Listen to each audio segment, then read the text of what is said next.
Shri PL पुन्निया।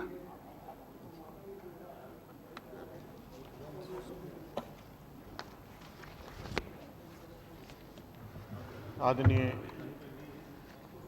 उपाध्यक्ष जी, मैं आपका आभारी हूं कि आपने मुझे ऊर्जा जैसे अत्यंत महत्वपूर्ण विषय पर बोलने का मौका दिया। आप ये जानते हैं कि बिजली आधुनिक विकास के एक प्रतीक है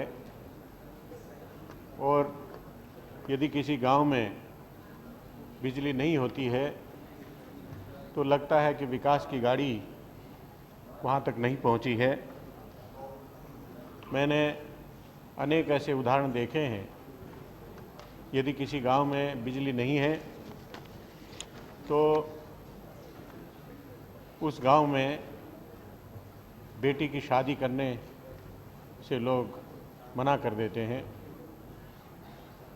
ये इतना महत्वपूर्ण है कि जब हम क्षेत्र में जाते हैं तो जो गांव बचे हैं या मजरे बचे हैं उनमें विद्युतीकरण करने के लिए एमपी लैड फंड की मांग भी की जाती है। आदरणीय उपाध्यक्ष जी, ये क्षेत्र इतना महत्वपूर्ण है कि माननीय वित्त मंत्री जी अपना भाषण केंद्रीय बजट प्रस्तुत करते समय उन्होंने 3 प्रमुख चुनौतियों का उल्लेख किया था। सबसे पहली चुनौती जिनका उन्होंने उल्लेख किया था वो to lead the economy back to 9% rate of growth at the earliest। और ये 9% रेट ऑफ ग्रोथ लाने के लिए तभी संभव है जब हर क्षेत्र का विकास हो, चाहे कृषि हो, चाहे उद्योग हो, उस सब का विकास होना चाहिए। तभी 9% विकास की दर हासिल की जा सकती है। ये तभी संभव है जब विद्युत की उपलब्धता हो। बिना बिजली के ना कृषि का विकास हो सकता है, ना उद्योगों का विकास हो सकता है और ना ही सर्विसेज सेक्टर का विकास हो सकता है। 11वीं पंचवर्षीय योजना के लिए ऊर्जा विभाग की तरफ से, मंत्रालय की तरफ से कुछ लक्ष्य रखे गए हैं। पहला, 2012 तक प्रति व्यक्ति ऊर्जा विद्युत का कंजम्पशन 1000 यूनिट प्रति व्यक्ति होगा। नंबर 2, हर घर तक 2012 तक बिजली उपलब्ध हो जाएगी। ये बहुत ही महत्वपूर्ण लक्ष्य है और इसकी पूर्ति के लिए ये आवश्यक है कि विद्युत की उपलब्धता हो। आज जैसी स्थिति है उसको देखते हुए ये संभव नहीं लगता है। इसके लिए हमें विद्युत उत्पादन क्षमता की वृद्धि करनी होगी। आज 1,48,000 मेगावाट की उत्पादन क्षमता है, जिसमें 94,000 थर्मल पावर, 37,000 जल विद्युत और बाकी 4,120 हमारी जो परमाणु ऊर्जा है वो उपलब्ध है। आप ये अच्छी तरह से जानते हैं कि हमारी हर इकाई साल में एक बार वो एनुअल मेंटेनेंस के लिए बंद करते हैं, कुछ रिपेयर के लिए बंद करते हैं। तो इस तरह से लगभग 15% इकाइयाँ वो साल में बंद रहती हैं। तो 1,48,000 से 15% उसको वैसे कम कर दीजिए और जो बची क्षमता है उसको में प्लांट लोड फैक्टर 85 से 86% रहता है। तो इस तरह से जो हमारी उपलब्ध क्षमता है, उत्पादन क्षमता है, वो लगभग 1,10,000 मेगावाट के करीब रह जाती है। और ये स्पष्ट है, उल्लेख है हमारे डॉक्यूमेंट्स में, ये मान्य है कि पीक लोड के समय लगभग 11 से 12% डेफिसिट हमारी विद्युत क्षमता है। तो उसको पूरा करने के लिए क्या करना चाहिए, ये भी हमारी सरकार के द्वारा, यूपीए सरकार के द्वारा, माननीय ऊर्जा मंत्री जी के द्वारा प्रस्ताव रखा है और ये इसी बजट में है। हमारी योजना 11वीं योजना में इसका उल्लिखित है कि 78,000 मेगावाट अतिरिक्त उत्पादन क्षमता हम बढ़ाएंगे विद्युत की, और उसमें लगभग 20% हाइड्रो और 76% थर्मल और बाकी परमाणु विद्युत हम सर्जित करेंगे। आदरणीय उपाध्यक्ष जी, महामहिम राष्ट्रपति जी के अभिभाषण में भी इसका उल्लेख किया था कि हम 13,000 मेगावाट बिजली प्रति वर्ष सर्जित करेंगे। और एक अत्यंत महत्वपूर्ण जो योजना हमारे माननीय ऊर्जा मंत्री जी के विवेक से, उनकी दूरदर्शिता से आई है, वो अल्ट्रा मेगा पावर प्रोजेक्ट्स, 4,000 क्षमता के ultra mega power projects PP model के अंतर्गत बनाने का निर्णय लिया गया है। एक ये बिल्कुल नया कंसेप्ट है। इसमें पीएफसी के माध्यम से जमीन एक्वायर कर ली जाती है, पानी का लिंकेज स्थापित कर दिया जाता है, कोल माइन का लिंकेज स्थापित कर दिया जाता है, और ये सब करने के बाद बिडिंग के लिए ऑफर जाता है। जब ये सब हो जाता है, जब पीपी के अंतर्गत जो प्राइवेट एंटरप्रेन्योर जब देखता है कि ये सब चीज़ें मेरे पास उपलब्ध हैं, इसकी तैयारी सब हो चुकी है, इसके लिए मुझे कोई प्रयास नहीं करना है, तो वो आता है और जल्दी इसके लिए ऑफर देकर हमको बहुत सस्ती बिजली उपलब्ध कराने के लिए प्रेरित होता है। आपको जानकारी संभवतः होगी कि इन प्रोजेक्ट्स के माध्यम से सस्ती बिजली के लिए एक जगह ₹1.77 पर यूनिट का ऑफर आया, एक जगह ₹1.19 प्रति यूनिट का ऑफर आया। तो ये बहुत ही एक लाभप्रद योजना है जो कि यूपीए सरकार इस समस्या का समाधान करने के लिए सामने लाई है। हाइड्रो प्रोजेक्ट भी बहुत आवश्यकता है और इस पर जोर दिया गया है। नॉर्थ ईस्ट, हमारे पूर्वोत्तर राज्यों के लिए अनेक जगह पर इन योजनाओं का प्रारंभ किया गया है।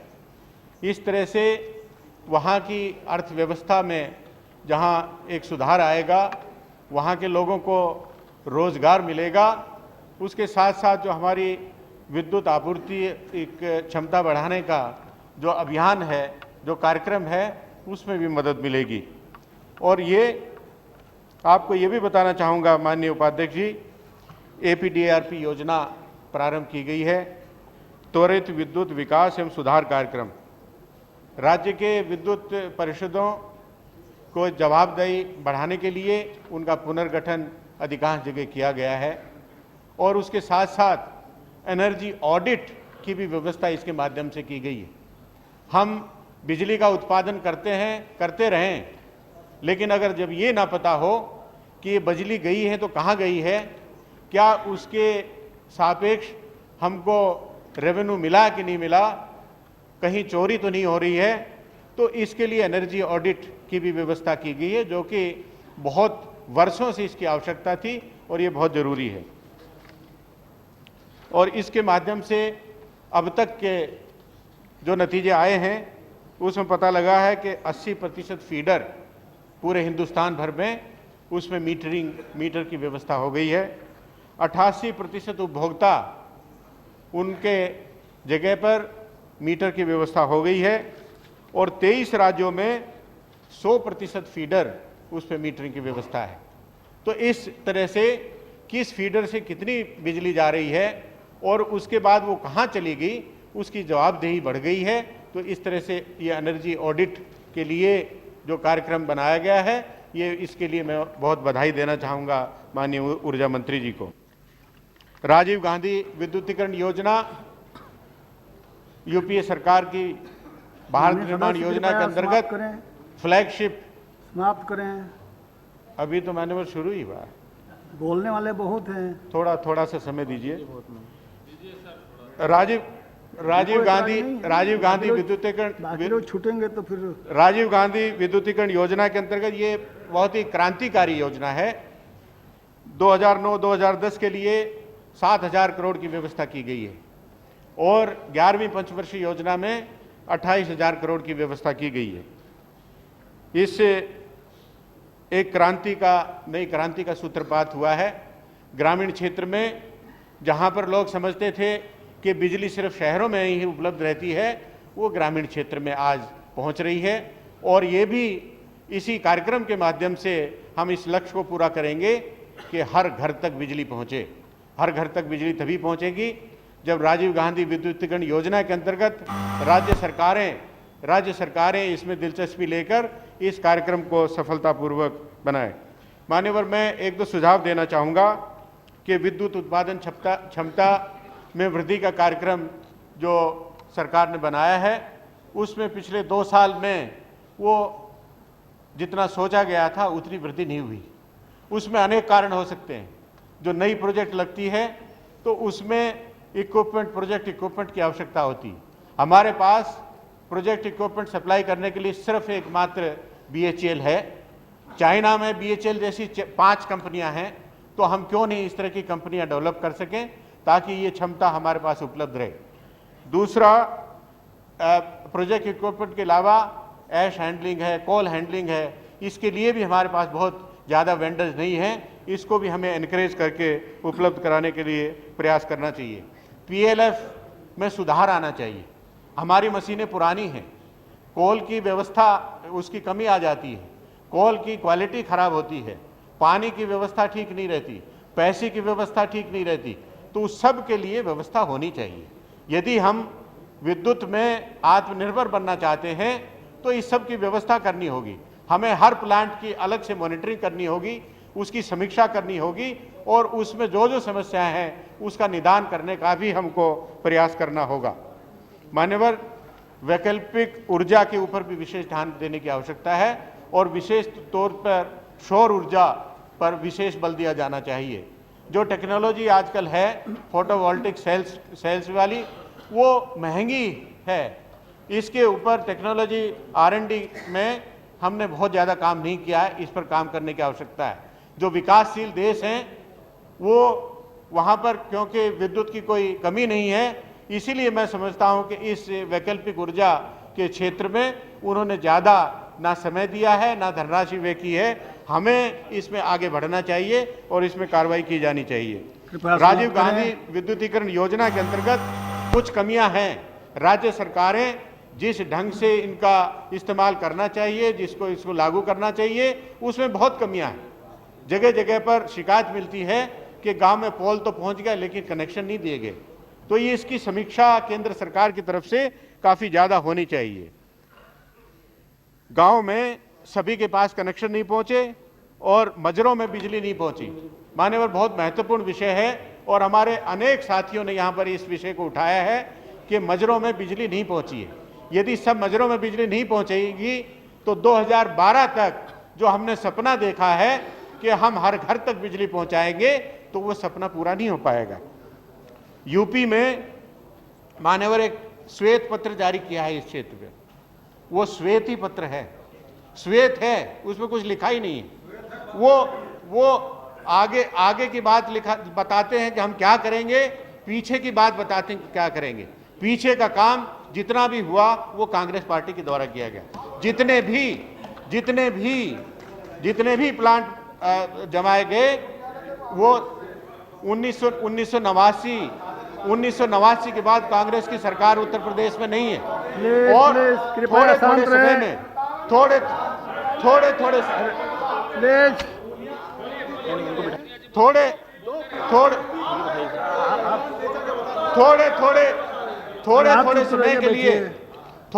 समय के लिए सरकारें आती रही, बहुत दीर्घकालीन सोच उनकी नहीं रही। तो ये कांग्रेस पार्टी के द्वारा जो किया गया उसका अनुसरण करना चाहिए और आगे इस समय भी अगर वो करें तो मैं समझता हूं कि मैं बहुत आभारी हूंगा। राज्य राज्य सरकारों की प्रवृत्ति है, हमेशा कह देती हैं कि इस काम को केंद्र सरकार ही जाने। केंद्र सरकार पर टाल दिया जाता है, केंद्र सरकार पर टाल दिया जाता है। इस प्रवृत्ति पर अंकुश लगना चाहिए, इस प्रवृत्ति में अंकुश लगना चाहिए। आपस में बातचीत नहीं। मान्यवर, मैंने काम किया 3 बार आपके नेता के साथ में, तो उनका कार्यकाल बहुत अच्छा माना जाता है। अब चौथी बार मैं नहीं हूं, तो आज क्या चीछा लेते रहो, ये भी आपको अच्छी तरह से पता है, ये भी आपको अच्छी तरह से पता है। मान्यवर, उत्तर प्रदेश समाप्त करें। उत्तर प्रदेश में बहुत हो गया। जो भी ग्रीनफील्ड प्रोजेक्ट्स बनी वो सिर्फ कांग्रेस सरकार के अंतर्गत हुई, और आगे भी जितना जो काम हो रहा है, जो समर्थन देने की बात हो रही है, मैं कहना चाहूंगा कि श्वेत पत्र में बहुत सी चीजें लिखी हैं, लेकिन दादरी प्रोजेक्ट उसके बारे में कोई उल्लेख नहीं किया। दादरी प्रोजेक्ट 2004 में जमीन ली गई, 2500 एकड़ जमीन ली गई। एक पावर प्लांट 500 एकड़ में बहुत इससे ज्यादा की आवश्यकता नहीं होती, वो जमीन दे दी गई। उसके अलावा उसके आज तक उसमें एक ईंटा नहीं लगा। क्यों नहीं ये राज्य सरकार उस जमीन का, उसके एग्रीमेंट को कैंसिल करके उस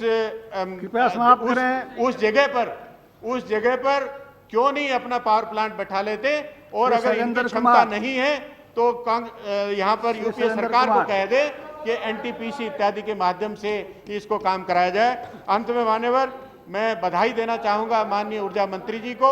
एक बहुत दूरदर्शिता का एक इन्होंने बजट पेश किया है, और जो कीर्तिमान स्थापित आगे भी